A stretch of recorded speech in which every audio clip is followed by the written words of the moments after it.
Big moves in diplomacy this week. China's top diplomat is in New Delhi. After years of tension and mistrust following the Galwan Valley clash, India and China are once again sitting across the table.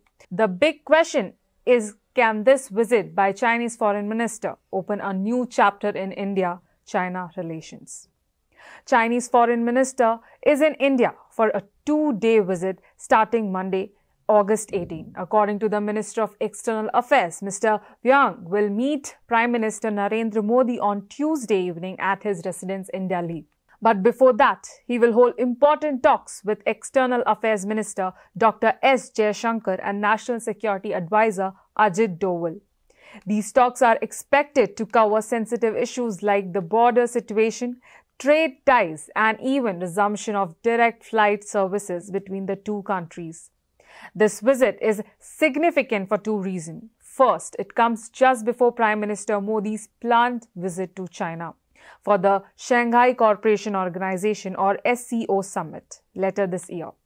And second, it is happening at a time when India's relation with the United States are under stress, especially after US President Donald Trump doubled tariffs on Indian goods and even penalized India for buying Russian crude oil. So Wang Yi's visit is not just about India and China, it's about the bigger global picture.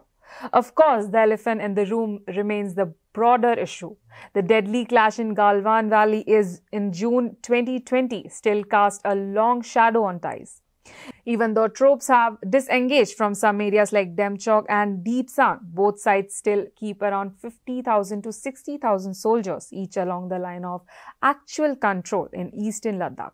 During this visit, Wang Yi and NAC Ajit Doval will hold the 24th round of Special Representatives dialogue on the boundary question. Both sides are expected to discuss new confidence-building measures to reduce tension and avoid future clashes. But it's not all about conflict.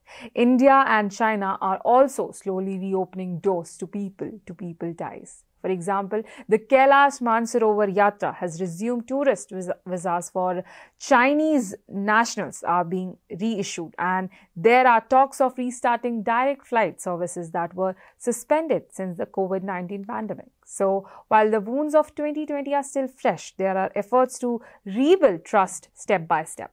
This visit by Wang is also seen as a groundwork for Prime Minister Modi's trip to China later this year. After a short stop in Japan, the Prime Minister will travel to Tianjin for SCO summit on August 31st and September 1.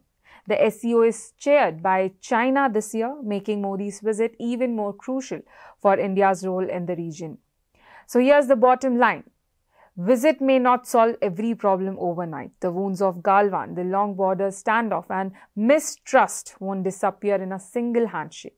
But dialogue is better than deadlock. And if this visit paves the way for real peace and cooperation, it would be a turning point in the story of India-China ties. From tension to talks, the world will be watching closely.